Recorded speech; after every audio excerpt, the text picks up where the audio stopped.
Most people who watch the news would have heard the term Madrassas mentioned in connection with Mohammedan Islam. What are they? One of the greatest ironies and tragedies regarding the cult of Muhammad is the indisputable fact that 99.99% of its followers have absolutely no idea about the true origins of the Quran, its foreign words, its concepts, its ideas, and its rules and regulations. Most of them, especially among the 1,000 millions who are not Arabic speakers, are content to know that they are Muslims, that Muhammad was a prophet, that the Kaaba is holy, and they follow the prayers and traditions as zombified clones of Muhammad. You can ask any Pakistani, Bangladeshi, Malay, Indonesian, Afghani, Iraqi, Saudi, or any other Muhammadan where the word madrasa, meaning a religious school, came from. Not one of them would know the answer because they have been indoctrinated into believing that the word is Arabic in origin. They will be, to put it mildly, shocked and outraged when you would point out to them that its roots are from Hebrew and not Arabic. They will not believe you and would most certainly accuse you of being a filthy pig Zionist agent. Their dilemma is understandable, since the followers of Muhammad are actually the victims of a self-destructive catch-22 situation. They will try to use every conceivable contorted logic to get themselves out of their dilemma, but can never succeed because the facts and reality are all against them. They cannot, for example, explain away the innumerable and unsurmountable discrepancies found in the Quran between its version of the biblical events when compared to their originals in the Bible. They cannot explain how it is that the Quran contains at least 118 words, many of which are among the most important, that are actually of foreign origin and not Arabic. They try their best to cover up the fact that there are an enormous number of grammatical and lexical errors in the language of the Quran that completely discredit their claim to its alleged divine origin.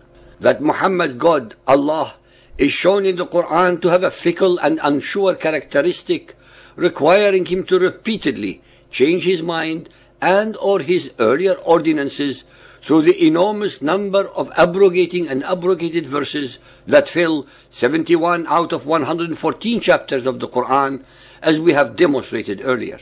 The Arabic madrasa is a loan word derived from the Hebrew Beit HaMidrash, meaning a house of learning, that is, a school. In the Arabia of the time of Muhammad, the most learned people were the Christian and Judaized Arabs, but not the pagan Arabs, as Muhammad himself confirms in his Quran. Al-A'raf 7.157. Those who follow the apostle, the unlettered prophet. Al-Jum'ah 62.2. It is he who has sent amongst them the unlettered, an apostle from among themselves. It is the Hadith, after all, that demonstrate that this word, madrasa, is associated with the Hebrew language of the Judaized Arabs of the Medina. Sahih al-Bukhari Hadith 3.137, narrated by Ibn Umar. The Prophet said, "We are an illiterate nation. We neither write nor know accounts. The month is like this and this, i.e. sometimes of 29 days and sometimes of 30 days. Al-Tirmidhi Hadith 2215, narrated by Ubay ibn Ka'b. Ubay told of Allah's Messenger meeting Gabriel and saying, "I have been sent, Gabriel, to a people who are unlettered, among whom are old men and old women, boys and girls, and men who have never read a book." He replied, "The Quran, Muhammad, has been sent down in 7 modes." Al-Bukhari Hadith 9.447, narrated by Abu Huraira. While we were in the mosque, Allah's Apostle came out and said, "Let us proceed to the Jews." So we went out with him till we came to Beit al-Midras. The Prophet stood up there and called them, saying, "O assembly of Jews, surrender to Allah, embrace Islam, and you will be safe." And added, "Know that the earth is for Allah, and I want to exile you from this land. So whoever among you has a property, he should sell it. Otherwise, know that the land is for Allah and His Apostle." Listeners, please note that the expression used by Muhammad, Beit al-Madras, is the Hebrew for Beit al-Midrash, meaning the house of learning, which did not exist among the pagans of Arabia, such as Muhammad and his Quraysh tribe. Please also note that it was Muhammad who was aggressing upon the Judaized Arabs without any provocation from their side. Madrassas did not exist in the early period of Muhammadan Islam. Their formation can be traced to the early Muhammadan custom of meeting in mosques to discuss religious issues. At this early stage, people seeking religious knowledge tended to gather around certain more knowledgeable ones. These informal teachers later became known as the sheikhs, and these sheikhs began to hold regular religious education sessions called majalis. In 859, Jami'at al-Qarawiyyin, located at Al-Qarawiyyin Mosque, was established in the city of Fez, Morocco, which is considered the oldest madrasa in the Muhammadan world. It was founded by Fatima, the daughter of a wealthy merchant named Muhammad al-Fihri. During the late Abbasid period, the Seljuk Wazir Nizam al-Mulk created the first major official academic institution known in history as the Madrasa al-Nizamiyya, based on the informal majalis, sessions of the sheikhs. Al-Mulk, who would later be murdered by the assassins Al-Hashashin, created a system of state madrasas in various Abbasid cities at the end of the 11th century. During the rule of the Fatimid and Mamluk dynasties and their successor states in the medieval Middle East, many of the ruling elite founded madrasas through a religious endowment known as the Waqf. Not only was the madrasa a potent symbol of status, but it was an effective means of transmitting wealth and status to their descendants, especially during the Mamluk period, when only former slaves could assume power. The sons of the ruling Mamluk elite were unable to inherit. Guaranteed positions within the new madrasas thus allowed them to maintain status. Therefore, madrasa literally means a place where learning, teaching is done. The word is also present as a loan word with the same innocuous meaning in many Arabic-influenced languages such as Urdu, Bengali, Hindi, Persian, Turkish, Kurdish, Indonesian, Malay, and Bosnian. It is important to note here that there have been negative connotations in recent times regarding this particular word. A madrasa, therefore, is an Islamic religious school.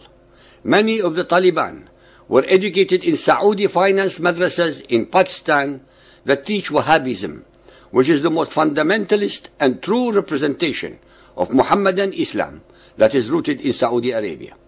Around the world, Saudi wealth and charities contributed to an explosive growth of madrasas during the Afghan jihad against the Soviets. During that war, 1979 to 1989, a new kind of madrasa emerged in the Pakistan-Afghan region, not so much concerned about the scholarship as making war on infidels. The enemy then was the Soviet Union. Today, it is America and the West. All of these groups are connected by a network of seminaries, or as the term is called in the local vernacular, madrasa. The main source of funding for these groups is Saudi Arabia. In fact, this whole phenomenon that we are confronting, which Al-Qaeda is a part of, is very closely associated with Saudi Arabia's financial and religious projects for the Muhammadan Muslim world as a whole. In order to have terrorists, in order to have supporters for terrorists, in order to have people who are willing to interpret religion in violent ways, in order to have people who are willing to legitimize crashing themselves into building and killing 3,000 or more innocent people, one needs particular interpretations of the Quran. Those interpretations of the Quran are being propagated out of schools that receive organizational and financial funding from Saudi Arabia, without which they cannot possibly exist. They would not have proliferated across Pakistan, India, and Afghanistan without Saudi funding. They would not have had the kind of prowess that they have without Saudi funding, and they would not have trained as many people without Saudi funding. So we have a whole series of what can be called Muhammadan Muslim military academies, military camps, terrorist camps along the border that mix the deadly and poisonous dosage of Muhammadan Islam with a lot of military training. At the same time, they also train a new generation of mosque leaders and clerics who go forth and open their own madrasas or go populate mosques from Africa to Europe and from Asia to the Americas and Australia. That is exactly how the virulent virus of the Quran is propagated in a pandemic fashion in all countries of the world, whilst most of humanity is unaware that it is being infected with a deadly disease. While many of our ignorant, politically correct, or most probably spineless academics, religious leaders, the media, and our politicians tell us how peaceful and all-encompassing Muhammadan Islam actually is.